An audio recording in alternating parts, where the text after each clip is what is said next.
Where are you going to start with? What chapter? Since I got the wrong chapter. No, you don't have the wrong chapter. We're starting with bondage. Oh, we will? Okay.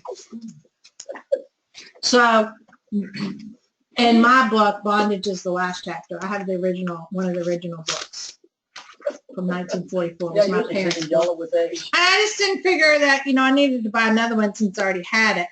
But first time I ever took the class, it took me forever to figure out that my book was different than everybody else's book. It's like, what are you all talking about? So if you have one of the older books, it could be that you're in a different sequence. So just go by the title, okay, of the book. So this is what we're going to talk about, Lessons in Truth by Emily Cady.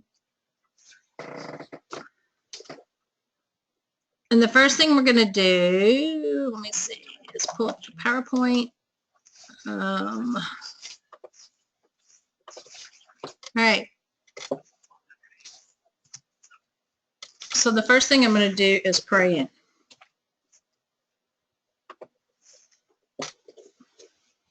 So just put down whatever you have in your hands and just be open and receptive. And we say, thank you, God, for this opportunity just to be, to explore of who we are and how we show up in the world. And let's be open and receptive to a new idea and a new consciousness in this day and every day. And so it is. Amen. Amen. And so now we're just going to take time to talk about, just introduce ourselves because some of you don't know each other. And I'll start. I'm Reverend Valerie. I think y'all all know that.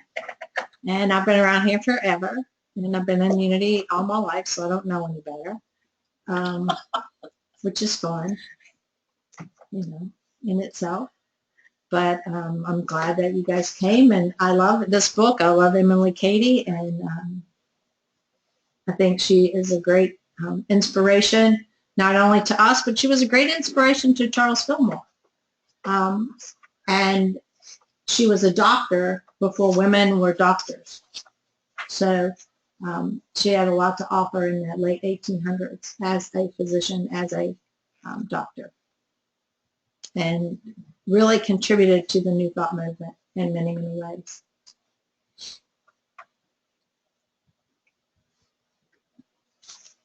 And we'll just go around here. It feels like speaking. Just tell us your name and a little bit about who you are. Quit. I'm Jeffrey. I've been coming to Unity for probably getting close to a year now. It was a great relief to find people who actually thought the same way that I did. And I've really enjoyed. I've taken several classes and have really, really enjoyed most of them. And have made some great friends since I've been here. Good. I'm Kathy Schmidlin, and I go to Unity of East Louisville, but really love it here. And was here last week for the C classes and working on my LUT.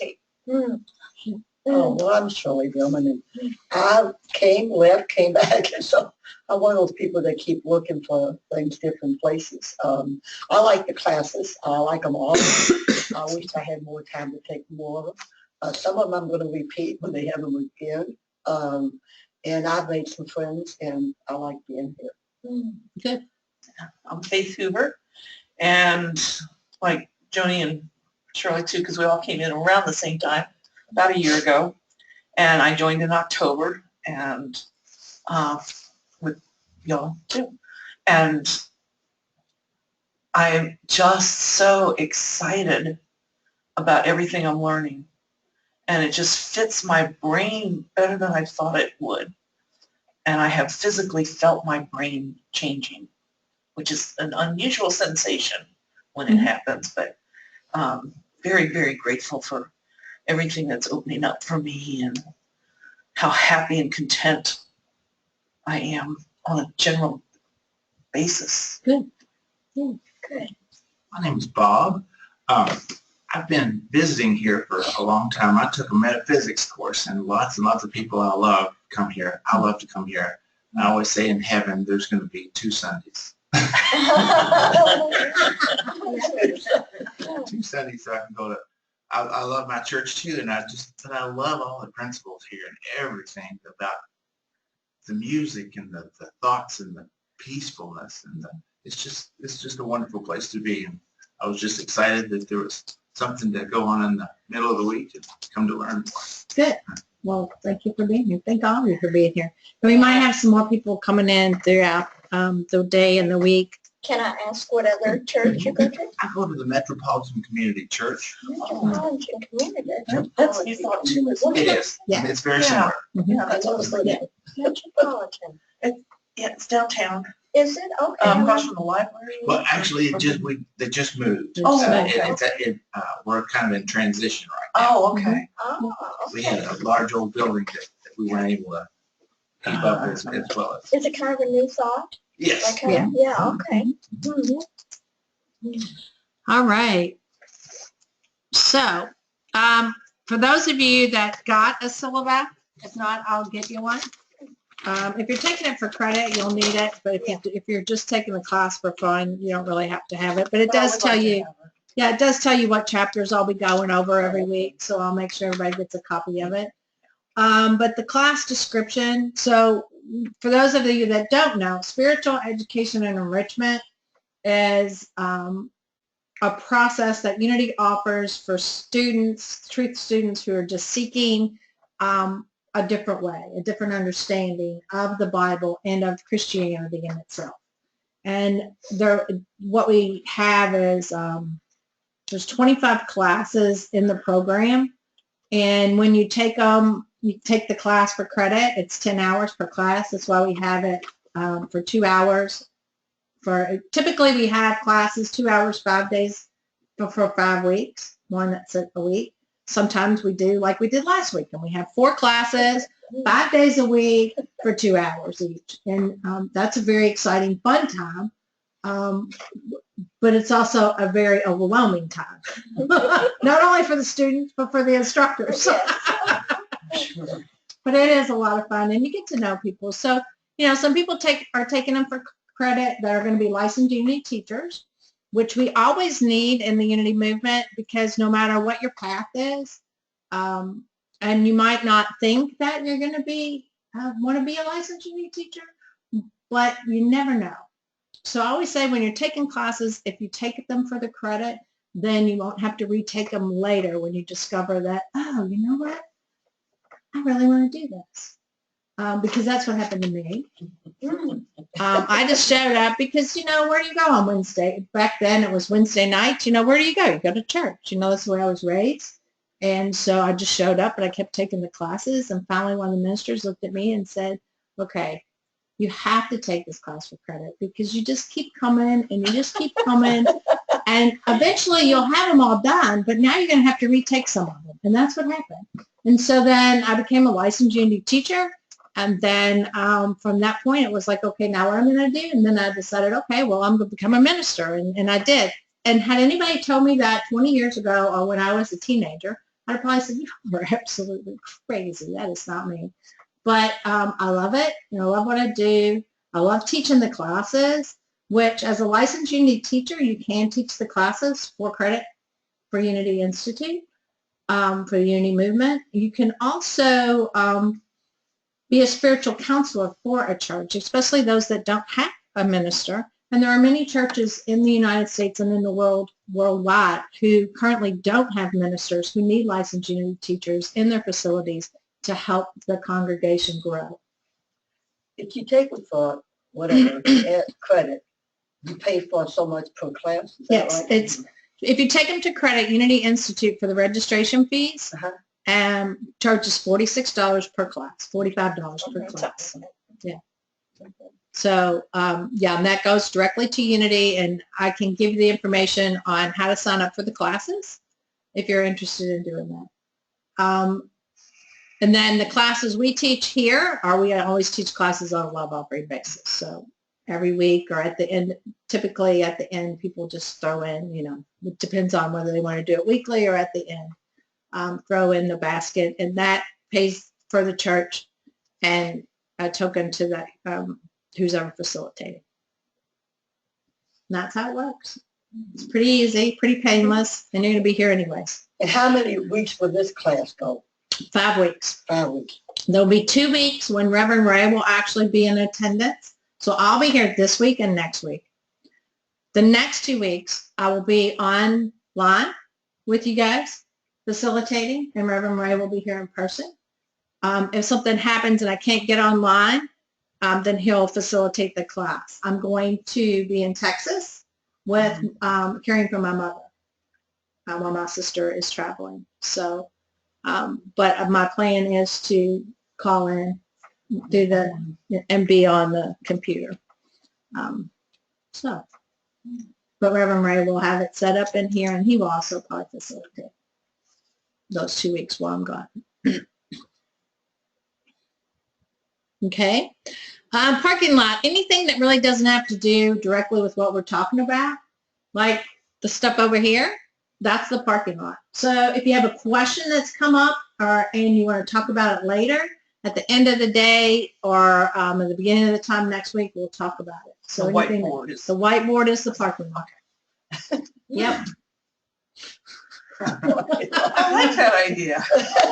I will use that in the future. Yeah. That's great. It keeps us on track, but lets people have an opportunity when something comes up to jot it down during break or something so that we can, revisit it later. Okay. And any questions? Okay. Anybody have any questions? Not yet. Not yet? All right. So, I will order the book online. I don't know how long it's going to take to get there. So do I need to read it right away? I'm not taking it for credit. So will I need to read it? it's to your benefit to read it before you come in to class. There should be a couple copies in the reading room that I you can use this borrow. week. Yeah, Okay. that you can use. And then you can also, like I said, you can, if you like to read online like an ebook, the New Thought Library has it there for free. Oh, okay. Okay. So this course description, this is an exploration of the Otis Unity book. It was first published in 1903 by H. Emily Cady. The students will study and discuss metaphysical principles as understood by the author. An emphasis will be made to facilitate a practice of these ideas, as well as this was also the intention of the Unity pioneers. So each week in some way we will have some type of experience of what Emily Cady spoke about. That's my intent. Now whether it actually happens or not, we'll see. Learning objectives. Our objective is to explain the essential metaphysical concepts, including the choice of freedom, the spirit within, thoughts as instruments, the tools of denial and affirmation, spiritual gifts, the secret place of the Most High, the silence, and expressing oneness. And how do we apply these in our daily life? How do we bring them forth into our daily life? All right, and so if you're taking it for credit, there'll be an assignment at the end. I'm not sure what that's going to be yet. Normally it's an essay for those of you that, Unity always says, here's what they said. Each student will write a short essay. Further information about the essay can be found later in the syllabus. Well, guess what? My thing is, I just want typically to know how what we've talked about and what you've discovered is being expressed in your life. So typically we'll give you 30 days and you'll send me back either a poem, an essay, if that's your thing. Some people like to draw me pictures. People have written songs. That's how Donna Dalton's album was created. She took the Christ class and she wrote a song, Just Be You. And that song that she wrote for my Christ class as the assignment was the catalyst that created the album that she did last month. And that she took that class in January. So that all occurred between January and her album release in April. And that all came about because of the Christ class. Wow. That's what I'm here to help people do, is to bring forth that own consciousness and your own being into the world. And so I don't care how you tell me and how you express it. You know, I think we're all adults, and I think we all know how to write papers. Most of us, you know, we've gotten through life so far, so we don't have to do it that way. I just want to know what your expression is and your experience is, whatever that is. So some people write poetry, some people write songs, some people draw beautiful artwork. I've had it all. And I'm open to all of it. And you can write a paper if that's your thing. All right. And if you're not taking it for credit, you don't have to do that unless you want to, unless you choose to. So, okay. So our class agreement is that all points of view are valid and contribute to a greater understanding. There's no right or wrong answers in the world, in life, in my opinion. We are all where we're at. That doesn't make us wrong. That just makes us where we're at in our understanding.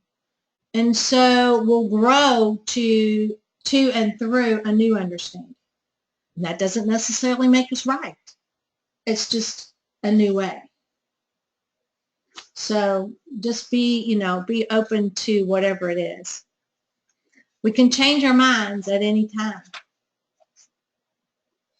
That's that growth. We use I statements. So we really don't bring in third parties. We really talk about us and who we are.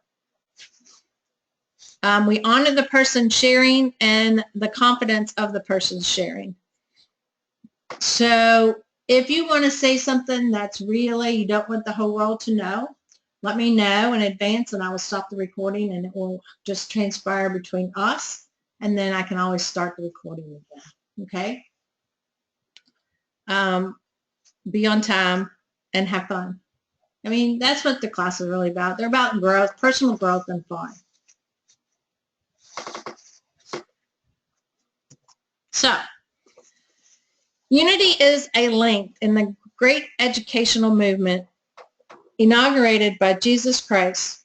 Our objective is to discern the truth in Christianity and prove it. The truth that we teach is not new. Neither do we claim special revelations or discovery of the new religious principles. Our purpose is to help and teach mankind to use and prove the eternal truth taught by the Master. And that's a quote from Charles Fillmore. So that's Unity's purpose.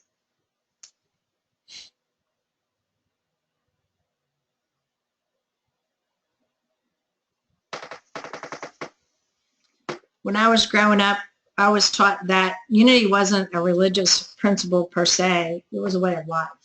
It was a way to live my life, to be the best person that I could be every day. It became a religious institute for practical purposes in the American society of tax reform. Because it was a school. It was not a religious, Unity started as a school. So the Unity School of Christianity, well, it actually started as the Society of Silent Unity. Yeah. So it was a prayer group. And then from that, it went into the school and then later became a religious entity. Its own denomination. It's hard to call it a denomination. It's not its own I don't want denomination. to call it a denomination. Right. It's actually a Christian denomination. That's what we're classified as. Yes, that's what I'm saying. Because we follow Jesus. Yeah, so. We are, today, when it was first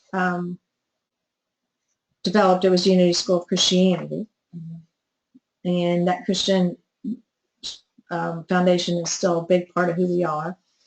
The difference is Charles Fillmore was a big student of other Eastern religions and also naturalism and spiritualism from the Native American point of view, because he grew up on the frontier. His father was a trapper. So he was taken by the Indians, wasn't he? They did a skit in the metaphysics class, our unity movement class last week. Yeah, it was funny. All right. You may study with human teachers from man-made books until doomsday. But until there is a definite inner revealing of the reality of an indwelling Christ through whom and by whom come life, health, peace, power in all things, you will not yet found the friendship of the Lord.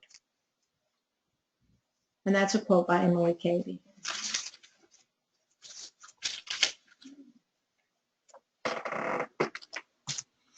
And this is Dr. H. Emily Cady.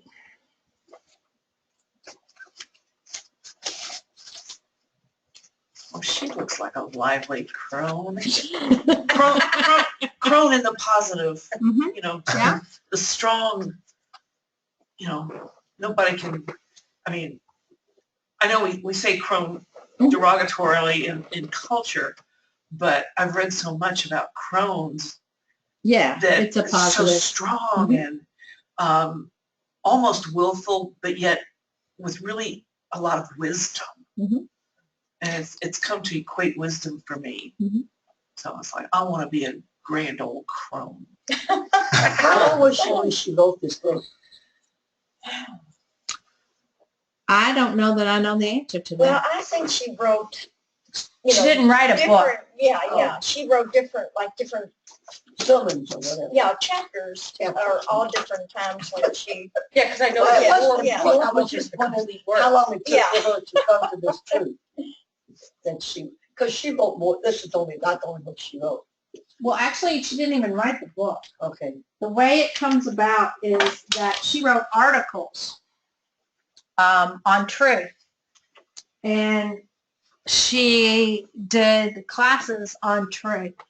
And Charles Fillmore convinced her to send in the articles so that he could publish them in his Modern Thought magazine, because that's the way one of Unity's was, a correspondence.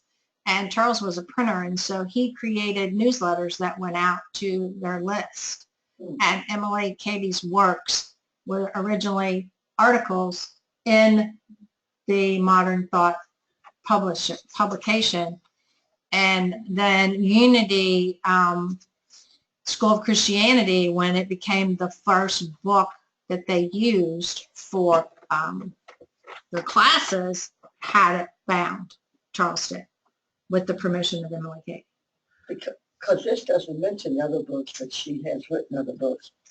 They have bound together other series. And that's the way Charles's writings also came through, was they came from his sermons, they came from his classes, they came through his writings of the magazine articles, and then they compiled them together into bound books. So that book, if you get this complete works, it has a nice little story about her, just her in particular. It's about her life and how she, wrote it and influenced Charles. And, Yeah. And what book is? It's called The Complete Works of Emily Cady. Okay. Yeah. Yeah. It has a prefix in it. That's pretty Yeah. good. I can't believe that all her works fit in there. They must have condensed them. Dear Lessons in Truth is the first one. Yeah. And then what else does she have in there? How I Use Truth and God a Present Help. Okay. so I could get that and use it for this class. Yes. And I'd still have all the other stuff. Yes. Mhm. Go back and take off my other book. Yeah. So That would be your best bet, is to get the complete works. Okay. But do all her books actually fit in there? Yeah. Have they condensed them? No, all her books actually fit in there. Because this is just skinny. Yeah, that's Yeah. just Well, one yeah, of this them. is skinny But too. this is the biggest Her one. other books are not that skinny. This is one of the bigger ones that she wrote. Well, then I must have the wrong books. What I've got's blue, and they're bigger. They're about this size, if not bigger. I got to go home and see who wrote them. Okay, so we're going to start with lesson 1, liberty or bondage. Which one do we choose? Okay.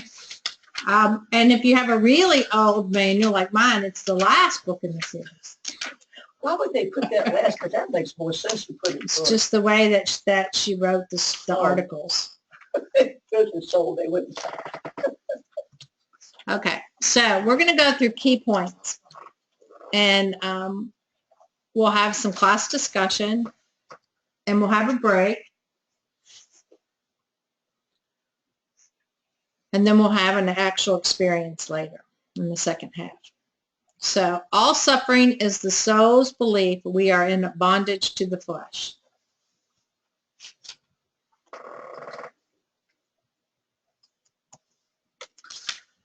We grow up through various stages until we attain spiritual understanding that we are one with God, giving us freedom from all suffering and conscious domain over all things.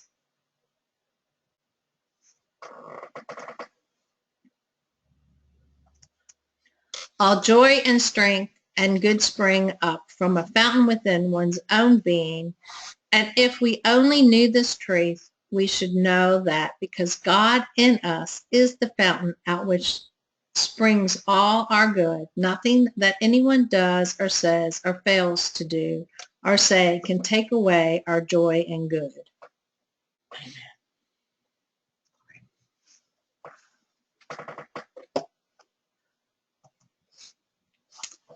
We have come now to a place where our search for truth must no longer be about rewards.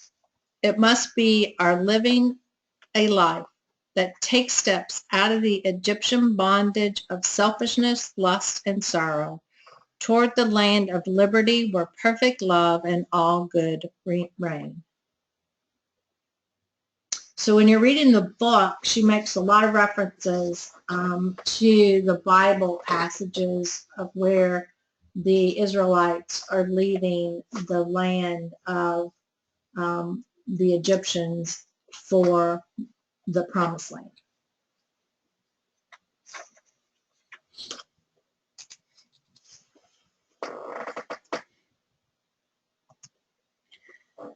Every right thought that we think, our very unselfish word or action is bound by immutable laws to be fraught with good results.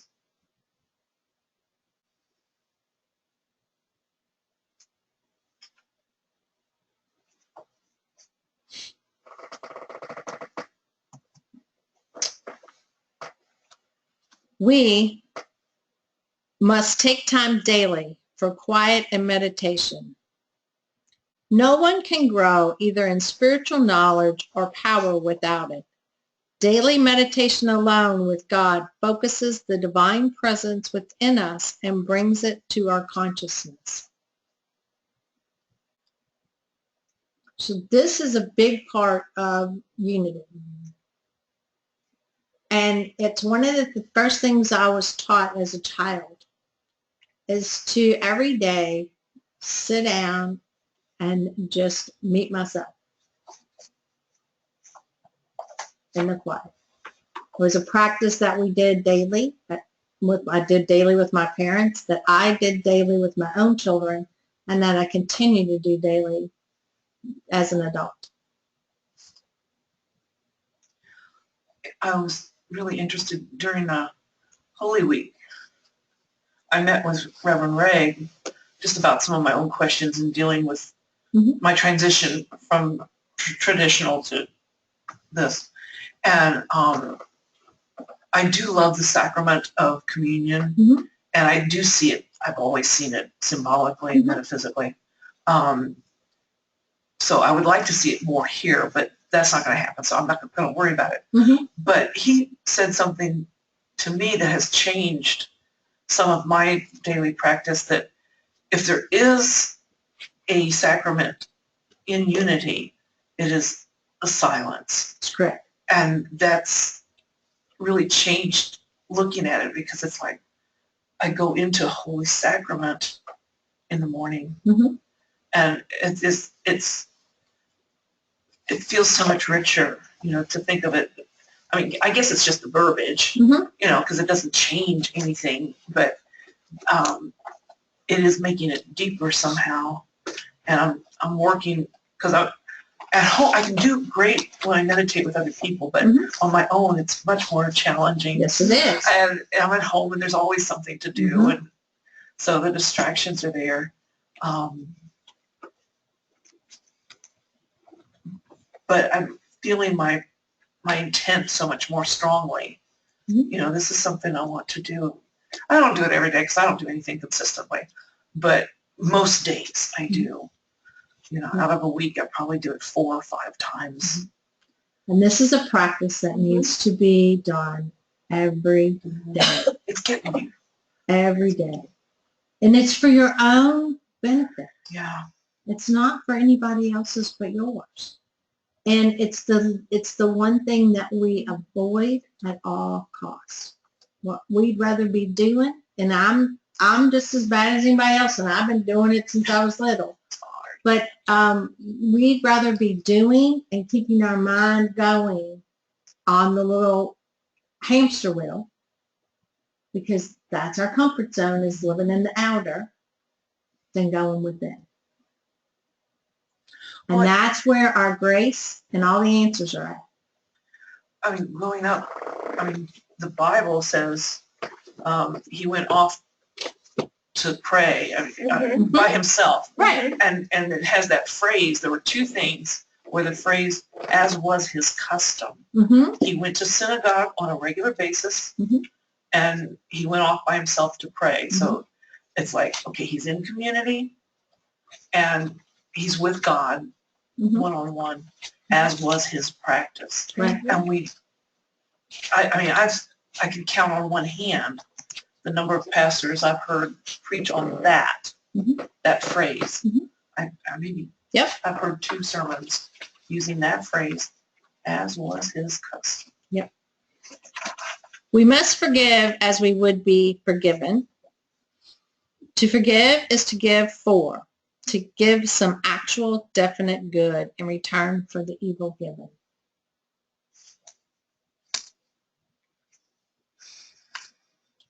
So we have to forgive and give good to those who trespass against us. It's no different than the prayer that we say every Sunday. It's an interesting definition for forgive. Yeah. But you have to give to the person who you feel wronged you. Just give, period. Especially to the person who you feel has wronged you. That doesn't mean necessarily face-to-face. I mean, I would never have shared face-to-face with my mom some of my stuff because it would have hurt her so much, because I know it wasn't intentional. But I had to have the quiet conversations within myself, to have closure with whatever issues I had, and to forgive what she had done, even though in this life she never knew about it. So I'm sure she does now, but.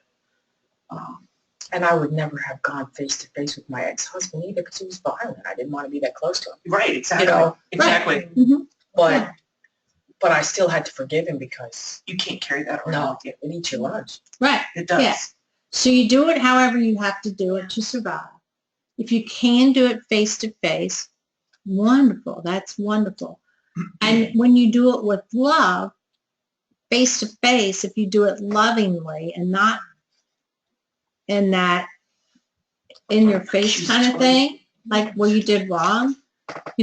If you do it with love, then it changes the perception of the other person. But there's times when, because of your own safety, that you could not do that.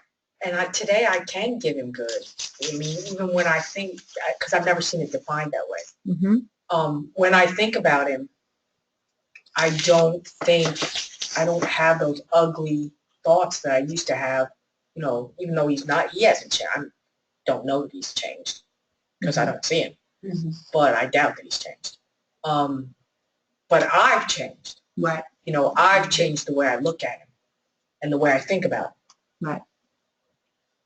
Forgiveness in a way is really just freeing you. That's From the exactly what it bondage, is. From the you know. bondage of Yeah.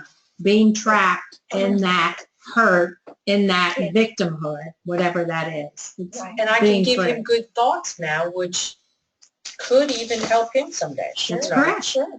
Yeah, because you send that energy, you know. Just in that love.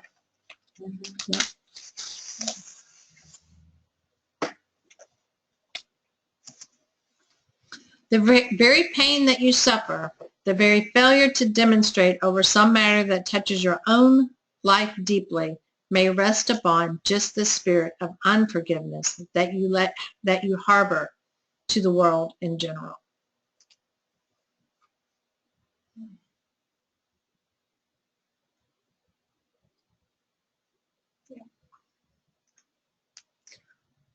Well, we know that a lot of our own, what we call dis-ease immunity, which is disease, is created through our own thoughts, through our own unforgiveness of the outer world and people in the outer world.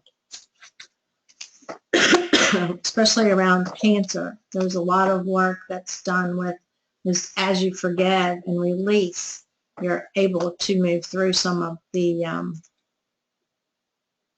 types of cancer that are in the world today. And there's works many, many, many years ago, probably in the early 80s. His name is Siegel, and I want to say Bernie. The art of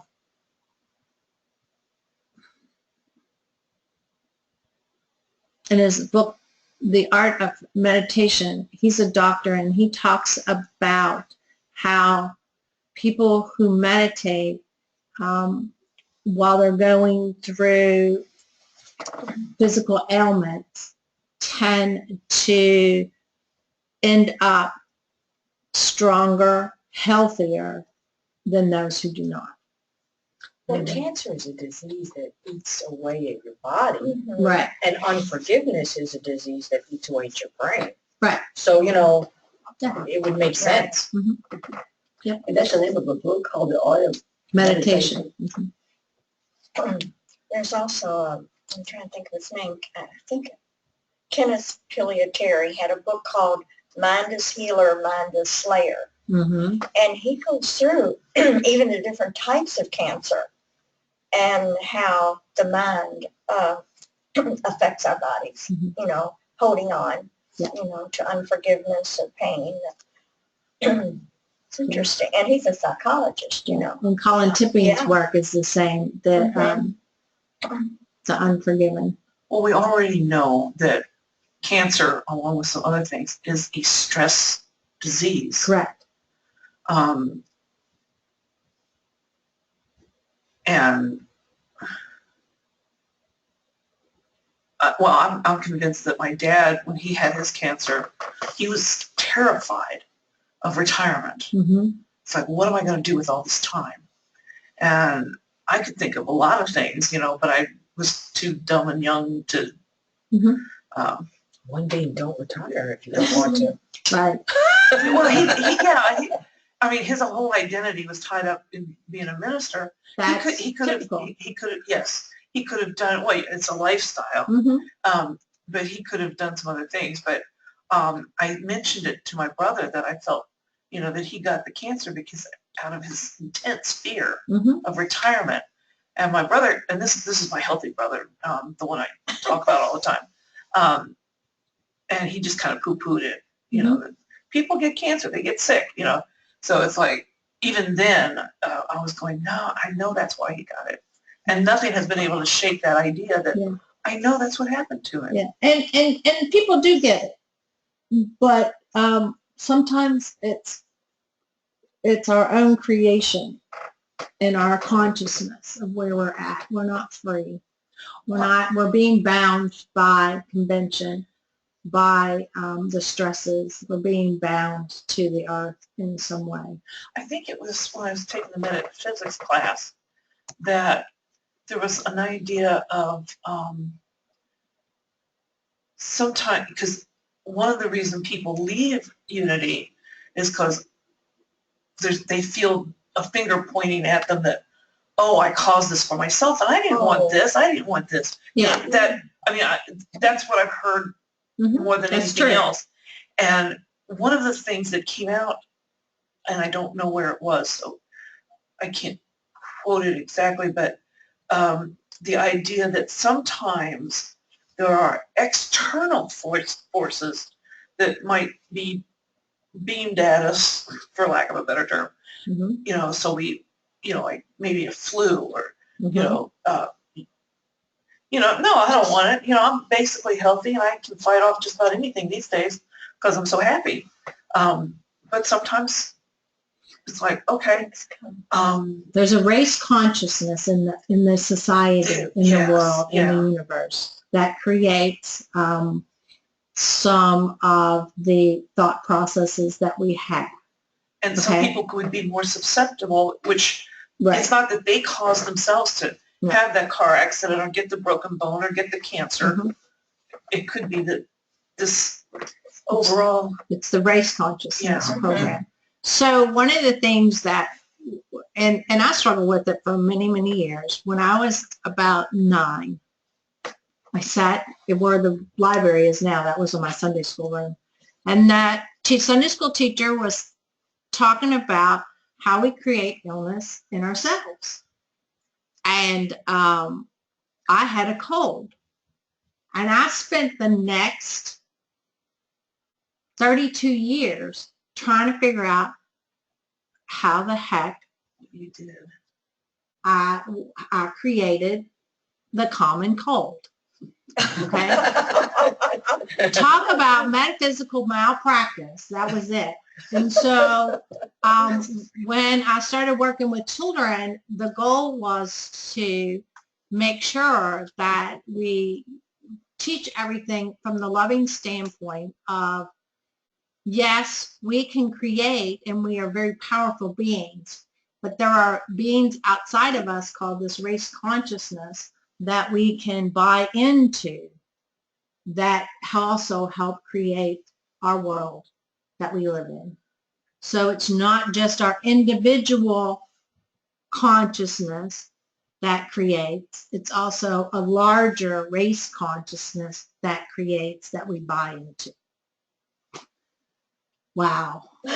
32 years I went searching on why I created the common cold in my mind, and didn't even create it. I just bought into it, So that was a real awakening for me. Well, and I've got friends, and my deepest friendships right now are outside this church because I'm in this transition and just getting to know people here now. Bless you. I'm buying into the allergy season. There you go. Their trees are blooming. I must sneeze. It's my nose. I have no choice. I can't stop the tickle. I want it out of my body. I don't want it to stay in. So your body's doing a good thing to get rid of it. But to explain to them, I love the phrase metaphysical malpractice, which is why I wrote it down, so I can explain to them, it's like, because people kind of, oh, you go there, huh? Well, The Secret was probably one of the biggest ahas in society that was ever created for the mass production. And it was a good thing. But what they failed to do is to put it into practical usage. And they failed to also state that there is a bigger race consciousness that also creates in the world. What was the other word they wanted to use? Because we say in The Secret, you attract this stuff to you. Well, that's not necessarily true. Okay? That's good. We live in a consciousness that's bigger than we are right now. And until we all make a shift in our thinking overall, then we buy into parts of that consciousness. And we're affected by that. And we're affected by it. Just And- like I was saying, my ex-husband can be affected by the positive that I'm sending him. He could also be affected by all that hate I used to send him. correct. You know. Yes. And so what we found since, and not that the secret did anything wrong, they were just trying to explain it, and they didn't go to the next step. Yeah. They didn't follow through with that next step. So we live in a spiral. Okay, our consciousness is in a spiral. So we're always moving, and at some point when we're going up, we come back around. So, you're always moving through it, and you'll come back to it before you go higher. And that's the dynamics of the race consciousness. If you look at it from a spiral point of view, in humanity, as we progress and as we move up in consciousness, we will take a slide back before we move back up again.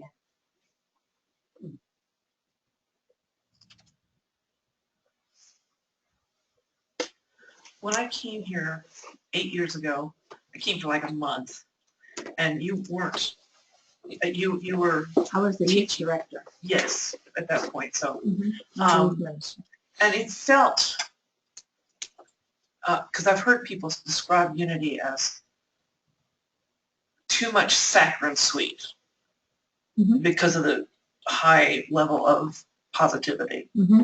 And I felt that then. This time when I came back, that's still here.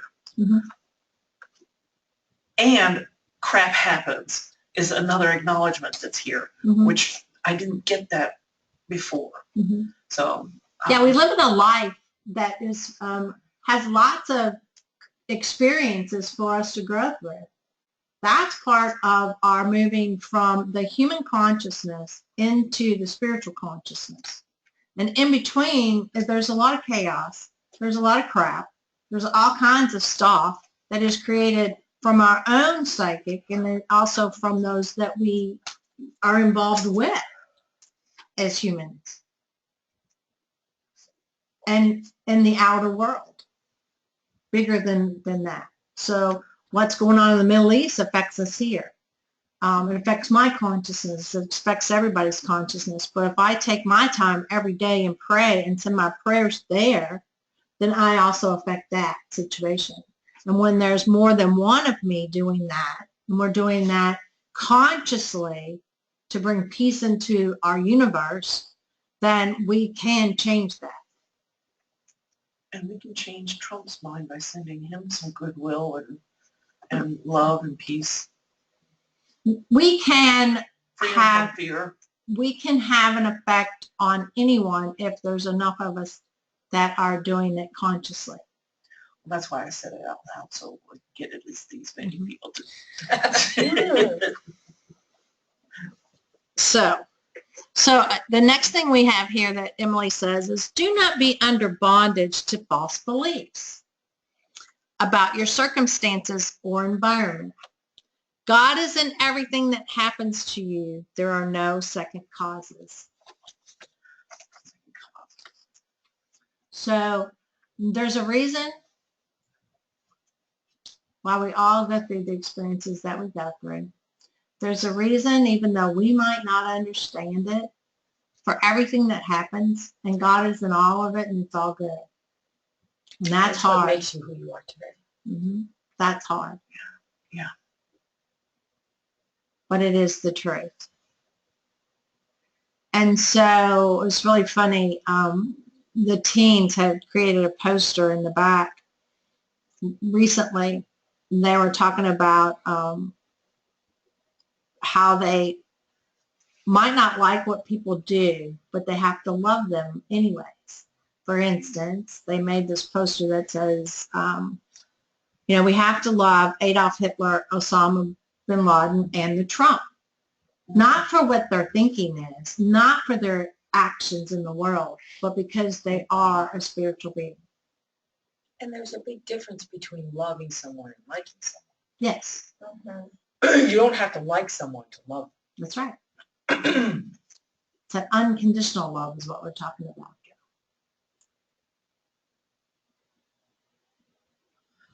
That's so exciting to me to have kids at that stage of development. It's just like such hope for the future.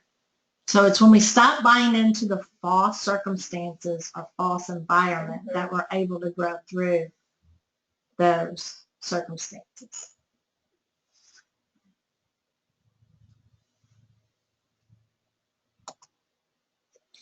The ultimate aim of every man should be to come into consciousness of an indwelling God, and then in all external matters to affirm deliverance through and by this divine one.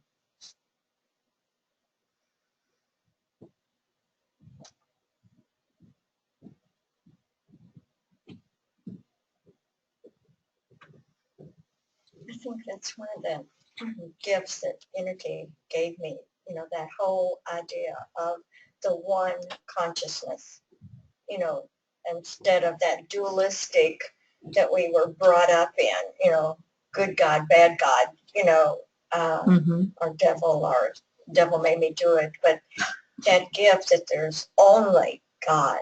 And, you know, once I came to that realization, you know, it's wow. Yeah, it is all good. It is all good. Yeah. The evil and the error thinking is created by mankind. Right. Also, the emphasis on the word man. No offense. Yeah, humankind.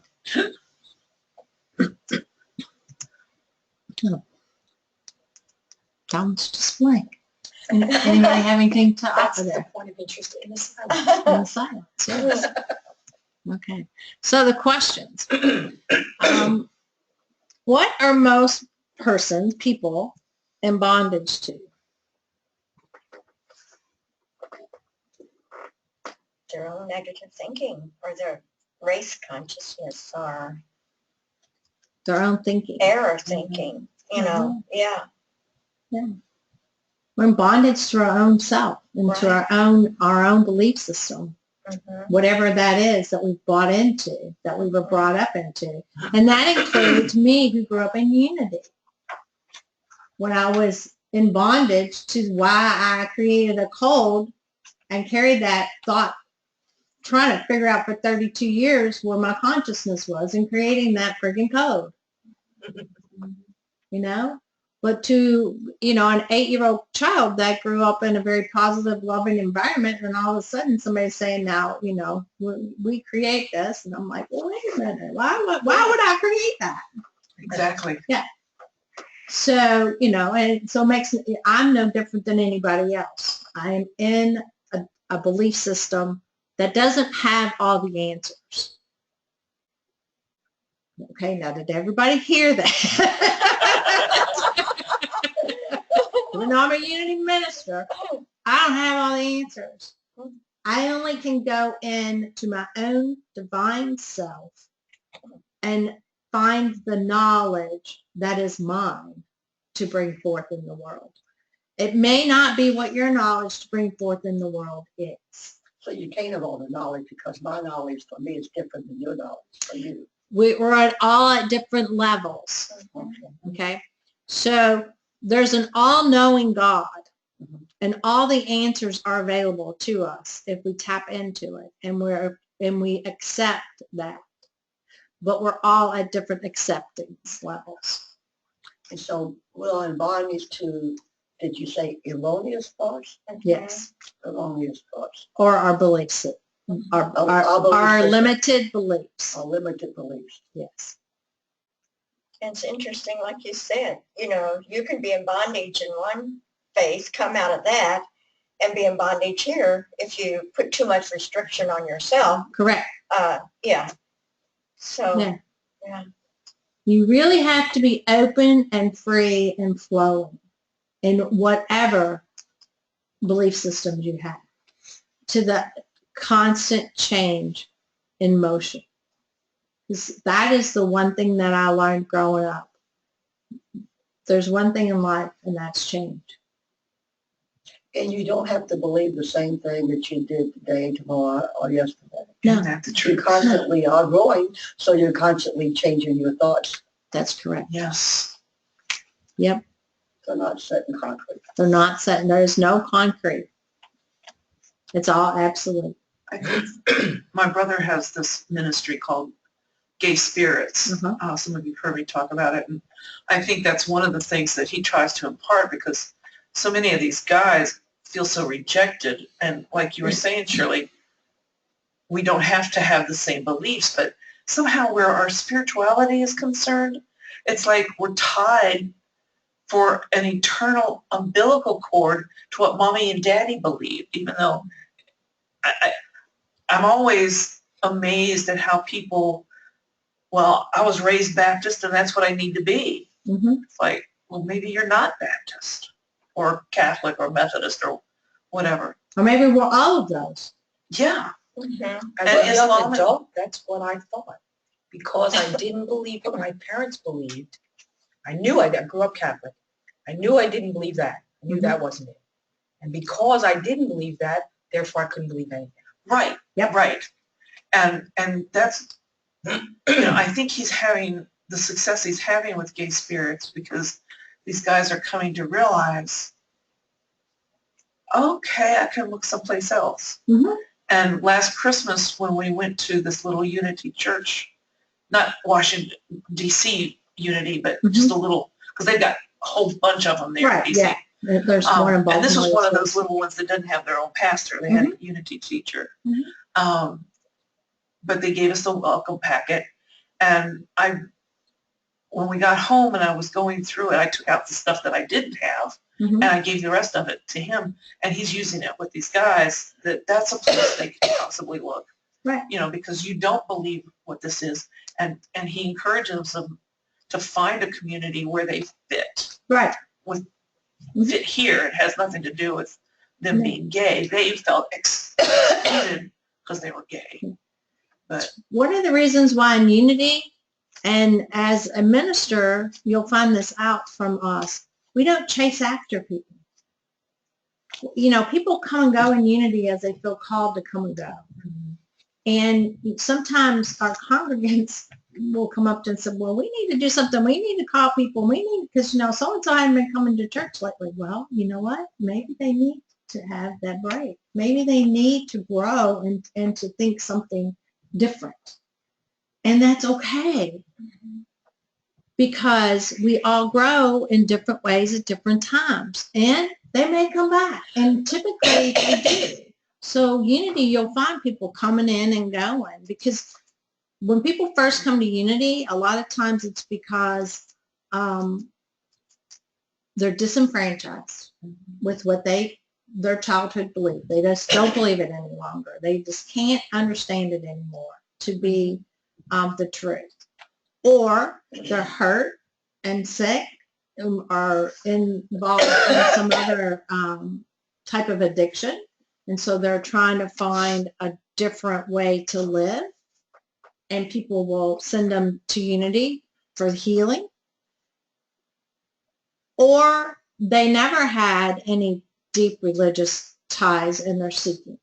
So that's typically the three ways that we get people that are coming through the doors initially.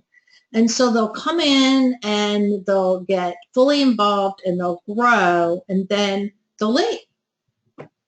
Because that's all they can take in at this point in time in their consciousness. And they have to go out and experience the outer more because they still haven't found it to go deep within.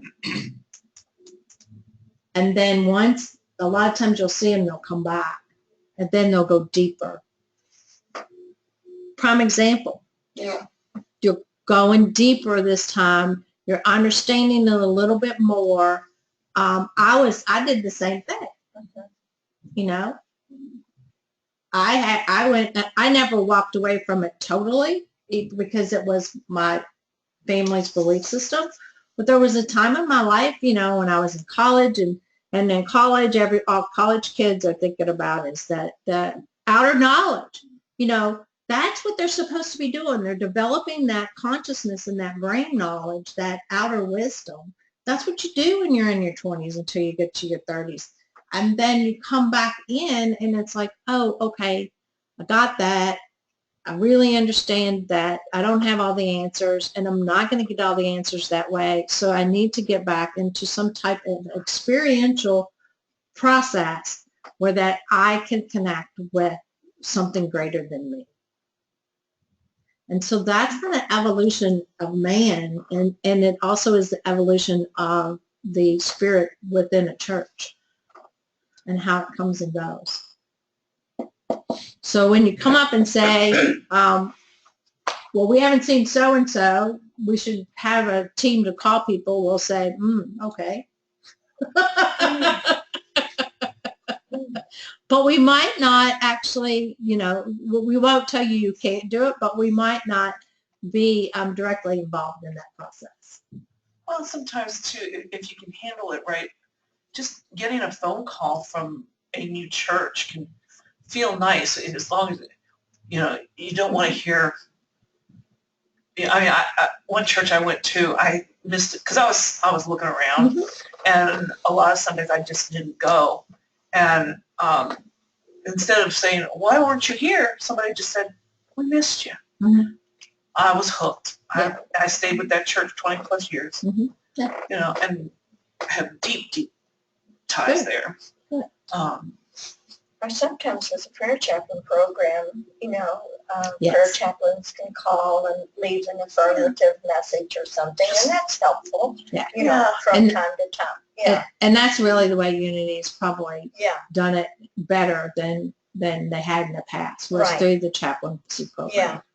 And yet if people try to push you, I would just Right. be Mhm. totally off. Right. There's certain things about it because Yeah. there are people out there beating on your door, and that's the way you come to my house. So I think we know what causes most persons to be in bondage. We kind of said it, our thinking does, Mhm. beliefs. Thinking the wrong thing. Mm-hmm. And what is the most common errorous belief? It was separate from God. Oh, yes. Oh, very good. What'd you That we're say? separate That from was God. separate from God. Yeah. It's very hard to believe that we really are one. It's I very think difficult. here it is, Mhm. God's but out it ain't there. still got into my rest of my body. Yeah. It's here. Yeah. And I mean, sometimes it's not even there, because that's a very hard concept. And I wonder how many people really fully believe and understand. Because most of us, except for God, we're raised to believe we're here and Yeah, God's here. yeah. Right. And even if you know that's ridiculous, it's still not something That you image actually is can still there. erase from your brain. Yeah. But you also are, and at least the way I was taught, that other religions believe that there's this man up in the sky That's what I couldn't controlling get. everything like a marionette. No, that's the way I always thought it. And I would ask my mom, how can people believe that? How can people believe that God is up there doing all this, Mhm. to create havoc in the world? That was just, to me, was just erroneous. And so, there but is my so much vision of happening in the God is world, you energy. can't really not believe it. Look at how messed up this world is. Mm-hmm. So it'd be hard not to believe that somebody's screwing stuff up Just instead the of man you. sitting on the cloud in the rose was more than I could believe. Well, see, I hate to tell you all this. I'm not too sure I believed it, but I do remember being raised Catholic and indulgences, and he was taking this count. Absolutely. And I'm Yeah, thinking, oh, sure. and I thought to myself, well, there ain't no way I can get enough accumulation, so forget that. But I Exactly. felt like it was Santa Claus, checking the list. Yes, right. Ah, check the Right. list, check Yeah. it twice. And I knew that I was never going to make it.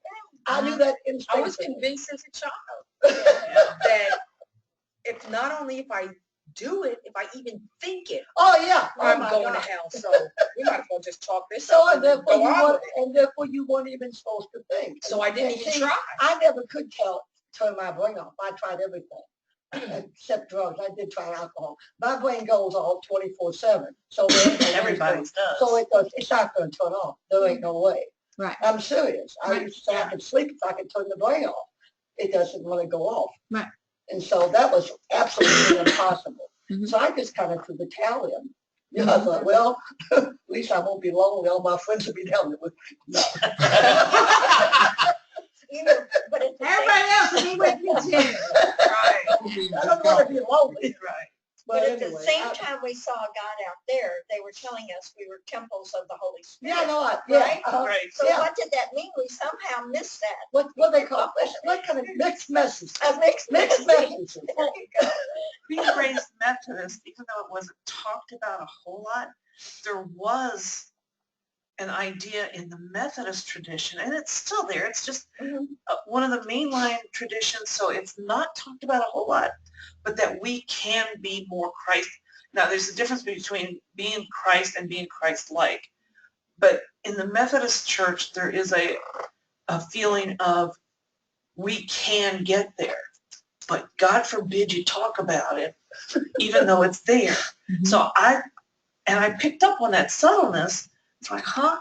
And then when I got to the Presbyterian church for most of my adult life, nobody I knew believed in predestination, so I was safe there.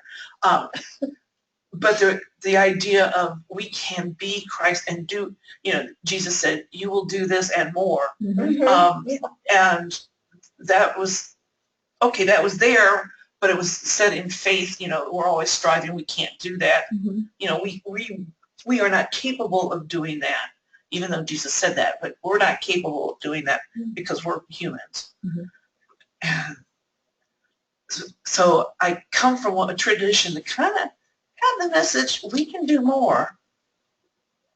And then to one that was a little bit more staid and stable. And now I'm here where it's like, okay, watch out, world. Because what I was taught is that I am a child of God. I'm a beautiful child of God. And I inherited all the kingdom of God. I am God, and God is me. Now that one, I'm with you up until that point. Mhm.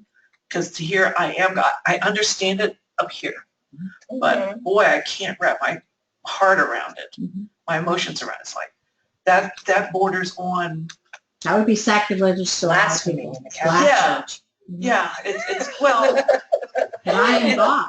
I am God, and I get it. I'm not quite ready to say it yet, Mhm. except that in the book that I'm writing is kind of getting there. And it's like, oh my God, I'm scared. So, it's like, okay. But I do understand the concept. It's just a hard thing to say. Sure it is. And Because it's going against everything that you were ever taught to believe Everything. about yourself. well, and I came out from such negative stuff about myself. Really, really intense negative stuff. So Which is it's the like, most common attitude, yeah, is negative. Well, when you're born with original sin, you're lost from the very beginning. See, you're I like- wasn't born into original sin. Yeah, but we were taught that. Well, That must have been so you see, wonderful. after I you didn't even know what start off, original sin See, was. to grow up in a unity perspective without this idea of a sin on your soul, those little, I mean, they that showed little it. indelible mark on your soul. That's Yeah. well, And my husband now is very Christian, and he shuts his mind completely off. yeah. When I tell him I was not born in original sin, his mind shuts like a stone. Well, yeah. And you will meet people like that, which is another thing. Mother Matthew will always Fox, say. I mean, Some people don't want It's their Fox, mind. yeah. open. Yeah. They Yeah. would Yeah, prefer to original go blessing. through life with their head in the sand and leave them alone. So anyway. I was born into love, Yeah. as yeah, love, that's to great. be love. Yeah. Wow. I'm born into that now. All right, let's take I a was break. reborn All into right. that. Take a break. Wow. Oh, take a I break. know.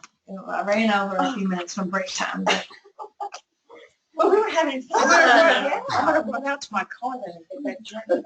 Yeah, I can't last that long. Yes, I gotta exactly. go to the bathroom. That's my problem. Oh, I have to have bathroom breaks. I love these days where you don't get bathroom breaks. Then I have to walk out on them. I try to give breaks. have you cut off the recording then? Thank you.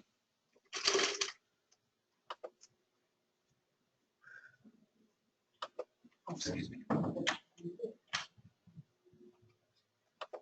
Yeah, people slip in, I didn't see.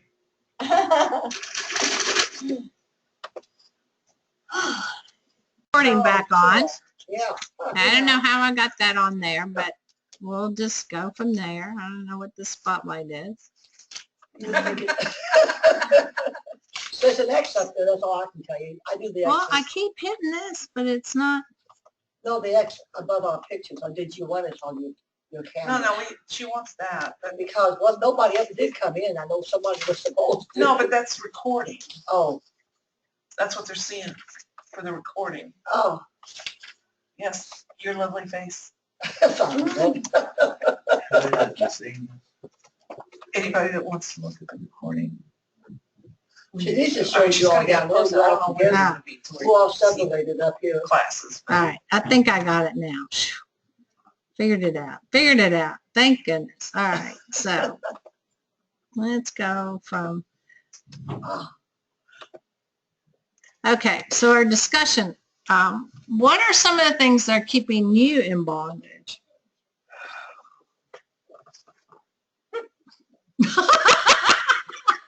Sorry, Kathy. Should I turn the recording off?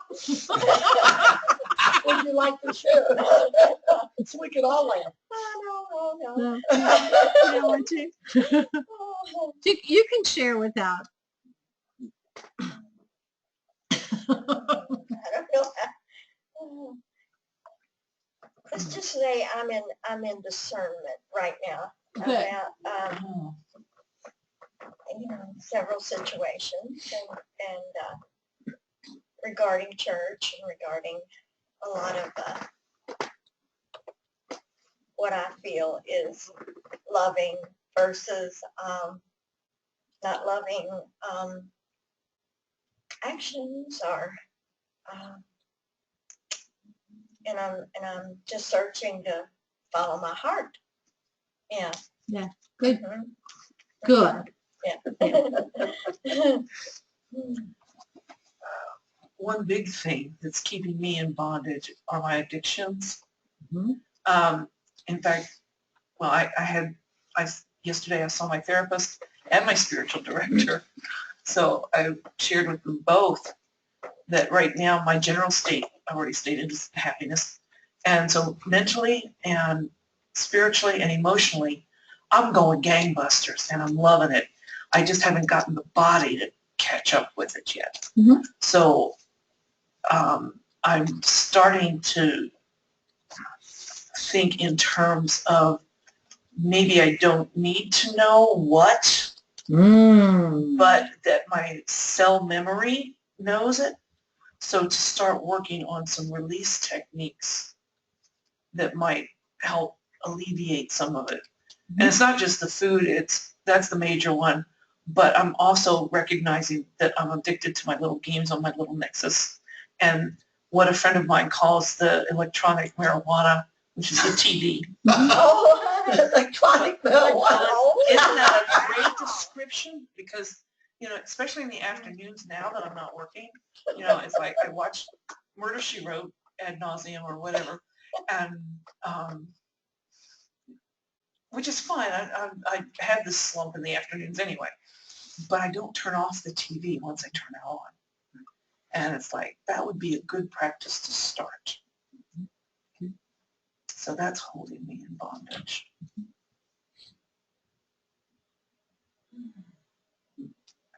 I think part of it too is the fight. It's like, maybe I don't need to fight so hard. That's something to look at. Yeah, that's a new one.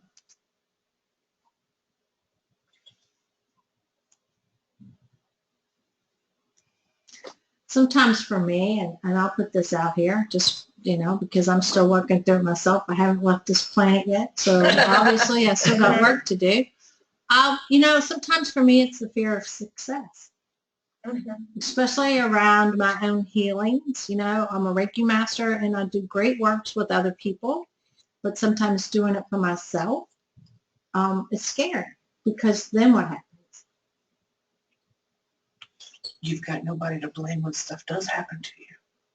Right. And I know that I create it, but it's the fear of just moving forward sometimes. And if I'm not very careful, fear can hold me tight. Yeah. Well, right now it's holding me with some beliefs in as I grow older, that my body's supposed to do this and my body's supposed to do that. going back to that thing when I was 8 years old, why am I creating this? So even though I know that that's not the truth, I still go back there sometimes because that's a belief that for 20 some years I struggled with. And so sometimes I'll go back there again. It brings up something interesting. You know, being a Reiki master, Mhm. you are dealing with a lot of other people's energy. Mm-hmm. And how to keep that from affecting your energy or the energy that's around you. How do you feel about, you know, picking up on others' energies? Mm-hmm. You know, you've got your own and your own protection, but when you deal with others, you're allowing this in, I would suspect. You know, I try not to. yeah. I mean, really, if I'm prayed up, and there's the key. Right. So if I'm prayed up, then that doesn't happen. But I'm also fall victim to what everybody else does, living in the outer. Right. And don't spend as much time as I need to in the inner. So for me, you know, I know that I can become centered in the present moment right now. And sometimes that's to my disadvantage because I'll center myself and I'll stay there for a moment and then that'll be my meditation for the day. Instead of sitting down and actually going totally within and being immersed within that God that is in me, living in me, and taking that time. Well, I think I let too many things get in the way. I'm reading a book. I've had it forever. I got a library of books like that. And believe it or not, it has nothing to do with unity of religion. It's by Shirley MacLaine, and it's called Going Within. Yeah. And as much, and as I'm reading this book, and maybe it's a little bit, I don't want to say frightening because I don't let fear usually dictate my life, but maybe it is a little bit of the fear because you think, is this really possible? She makes meditation seem so desirable, and that opens up so much of what you need to open up and learn. That just sounds almost miraculous. You understand what I'm saying? And the funny thing, I was having my nails done with a Vietnamese man, and we got to talking. He even told me, do you know why that it does that? What it does to the atoms or something. And so he told me about a book, and I have reserved at the library called The Biology of Belief, I think. Biology of Belief. The Biology of Belief. I have heard of that. Have you really? Well, yeah, but I'm trying to think where. Yeah. But anyway, her books, I like her book because I hate people that use $10 words. My brain does not function on it. You have to be very shy. My brain needs clear grade school first grade words that actually can understand. When I read a book sometimes and I'm reading a book and I'm thinking, what the hell did they say? You know, I hate that. You know, I can read the whole paragraph and I'm just reading words. It's words on the page. They mean nothing to me. Right. But she talks in very clear, just layman terminology. And I'm underlining it, and I'm going to even do a book report on it for me. I like book reviews. But anyway, and she just makes it sound like, my God, this is almost like being in heaven. Well, it is in heaven. She also says that it does also take work. Yes. It does. It takes practice. Even though if somebody is leading a meditation course or even a meditation and says, if your mind wanders, I immediately get suspicious of that leader or instructor because even the Dalai Lama's mind wanders. Nobody can stop the brain. Nobody. And well, it does. Practice. If you get to a point, and it doesn't happen often, but I've had it happen where, and for me, because I'm a kinesthetic learner, it happens more often when after I've done yoga and I'm lying in Vipassana, where I become one and know it and can be immersed in it totally to the point where my physical body is laying down and the spiritual body, you actually see it leaving. Okay. That's happened to me several times. But when you're just so immersed into that knowing that it's all one. And that, when you see that spiritual self separate separate itself from the physical self and then come back into it and you feel it come back into it, then you know that it's all one. See, and I think that would be frightening for me. It is the first time. Because I don't like losing control. Uh-huh. Yeah. Uh-huh. Yeah. It is scary, and I'll be the first to say it, but it is so enlightening and so miraculous when you get to that depth. And your mind really does slow down to the point where you are immersed in beauty. I've had a couple meditations where I felt a part of the furniture, the chair or the floor, and I found it to be extremely beautiful, Mm-hmm. more relaxing than I could ever put words to. Mm-hmm.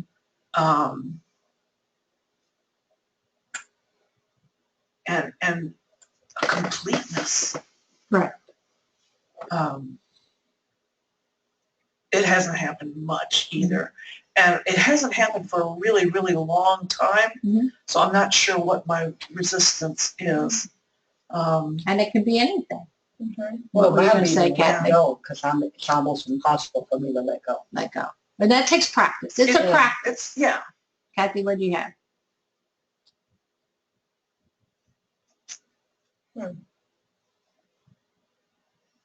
You were going to say something and share.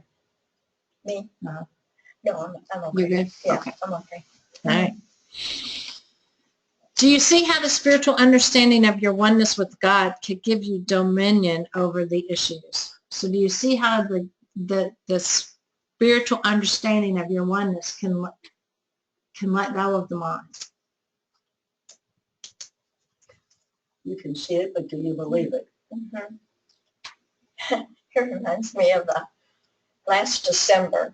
We were going out for my niece's birthday, and we had made reservations at Martini's, and most of my family lives in the Highlands, and they didn't want to drive because there was predictions of a storm, and so I sent everybody a text and said, it's not going to rain on the drive out or the drive back.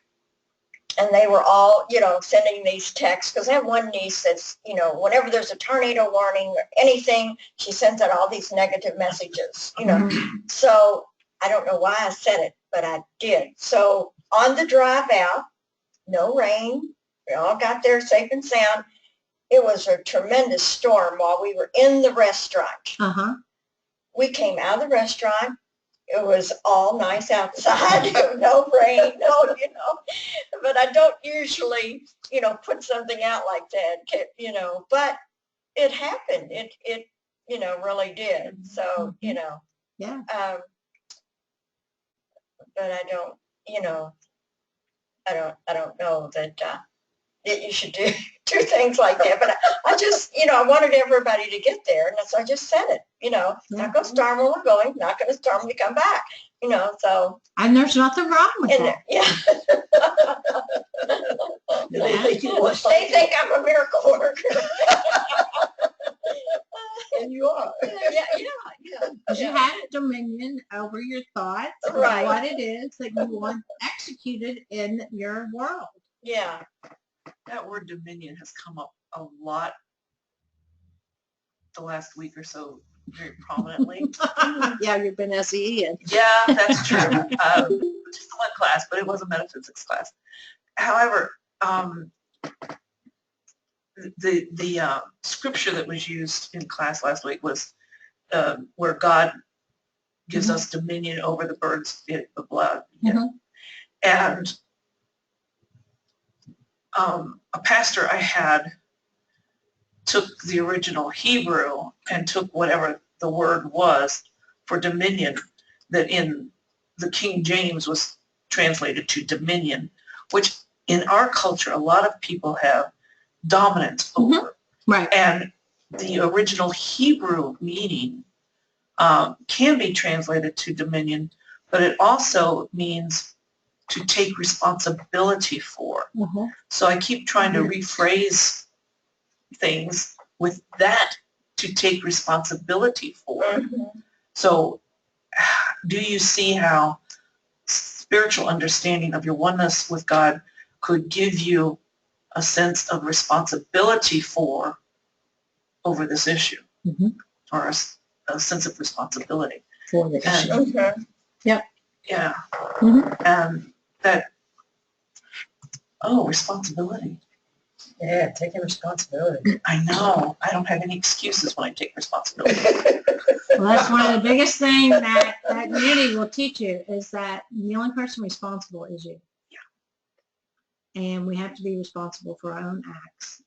And we have to make amends for whatever it is that we do. And our own responsibility is our spiritual growth.